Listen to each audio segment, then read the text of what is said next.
नमस्कार दोस्तों, Narayan education YouTube channel में आप सभी का स्वागत है। तो सबसे पहले तो दोस्तों आप नारायण एजुकेशन यूट्यूब चैनल को सब्सक्राइब कर सकते हैं और शेयर भी कर सकते हैं, क्योंकि दोस्तों अपना जो पुराना चैनल था नारायण एजुकेशन चैनल, जिसमें करीब 1.5 लाख सब्सक्राइबर थे और 8 साल पुराना चैनल था, लेकिन किसी कारणवश वो यूट्यूब से डिलीट हो चुका है। अब मैंने नया चैनल बनाया सेम उसी नाम से। तो दोस्तों आप नए चैनल के साथ जुड़ सकते हैं, चैनल को सब्सक्राइब कर सकते हैं। इसके अलावा बेल आइकन को भी दबा सकते हैं, ऑल नोटिफिकेशन को आप क्लिक करें। इस वीडियो में दोस्तों हम बात करेंगे आरपीएससी की नई भर्ती को लेकर। इसके अलावा फर्स्ट ग्रेड और सेकंड ग्रेड की भी बात करेंगे। तो यहाँ पर देखिए दोस्तों, कल मंत्रिमंडल की मीटिंग में मुख्यमंत्री भजन लाल शर्मा ने आरपीएससी की एक भर्ती की घोषणा की है और आने वाले दिनों में वो आरपीएससी के माध्यम से उसकी विज्ञप्ति अब जारी होगी। तो कौन सी भर्ती की घोषणा सरकार ने की जिसकी विज्ञप्ति आरपीएससी जारी करेगी, तो आगे देखो। कुछ महत्वपूर्ण फैसले मंत्रिमंडल में कल लिए गए थे और भर्तियों को लेकर भी 2 घोषणाएं मुख्यमंत्री ने वहाँ पर की थी। तो पहली घोषणा कौन सी थी, तो यहाँ पर आप देखो नीचे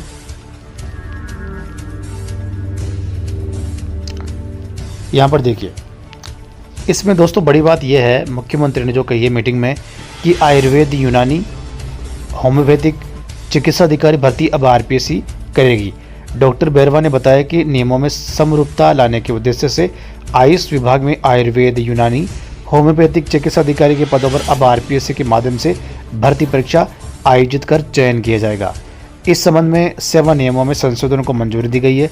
अब तक आयुष विभाग में इन पदों पर भर्ती शैक्षणिक योग्यता के प्राप्तांकों व बोनस के आधार पर होती रही है। तो यहाँ पर देखो पहली बार एग्ज़ाम होगा, अब इसमें लिखित एग्ज़ाम। और इस भर्ती की विज्ञप्ति, जो एक भर्ती की घोषणा मुख्यमंत्री ने की है जिसकी विज्ञप्ति आरपीएससी जारी करेगा, वो पहले उसमें एग्ज़ाम नहीं होता था, अब आरपीएससी उसकी लिखित परीक्षा लेगा। तो लिखित परीक्षा के माध्यम से वो भर्ती होगी। तो बड़ी घोषणा अभी रात 8 बजे के दोस्तों यही है कि आरपीएससी आने वाले दिनों में एक भर्ती की विज्ञप्ति जारी करेगा। भर्ती की घोषणा हो चुकी है, जल्दी विज्ञप्ति जारी होगी। इसके अलावा एक और महत्वपूर्ण फैसला लिया गया, आरएससी और एमबीसी कांस्टेबल के पदों पर शैक्षणिक योग्यता सीनियर सेकेंडरी होगी। ये भी एक महत्वपूर्ण फैसला सरकार की तरफ से लिया गया है। इसके अलावा दोस्तों हम आरपीएससी की फर्स्ट ग्रेड और सेकंड ग्रेड की बात कर लेते हैं।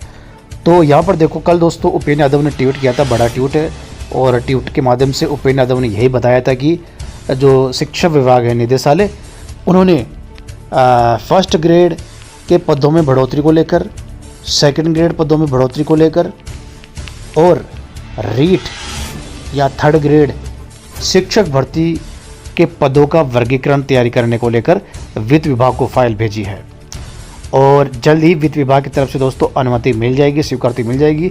तो फर्स्ट ग्रेड में जो सूचना मिल रही है उसके आधार पर जो फर्स्ट ग्रेड की भर्ती है दोस्तों, उसमें पहले 2427 पदों पर स्वीकृति मिली थी, जिसमें से 2202 पदों पर विज्ञप्ति जारी हो चुकी है।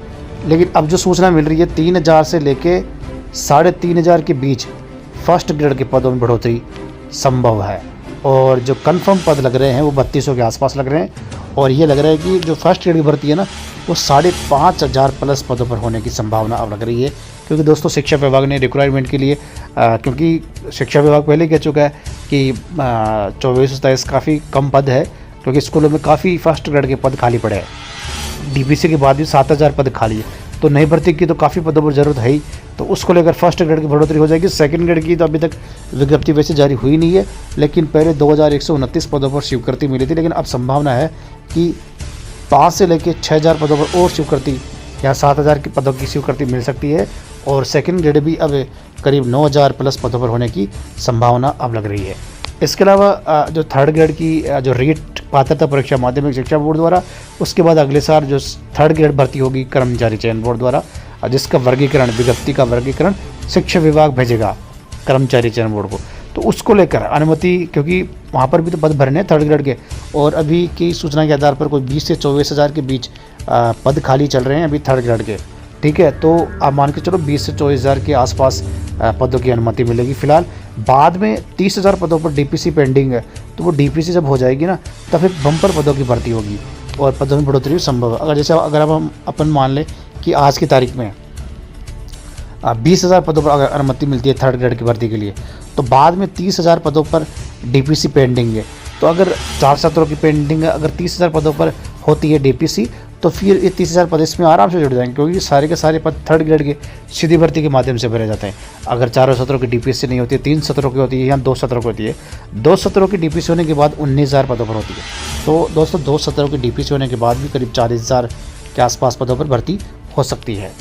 तो बड़ी बात यही है कि पदों में बढ़ोतरी होगी, डबल गुना मान के चलो। 20,000 पर अनुमति मिलती है आज के खाली पदों के हिसाब से, तो 20,000 पद और बढ़ जाएंगे। अगर 4 सत्रों की डीपीसी होती है तो 50,000 पदों पर भर्ती हो सकती है। तो ये लेटेस्ट न्यूज़ निकल के सामने आ रही है।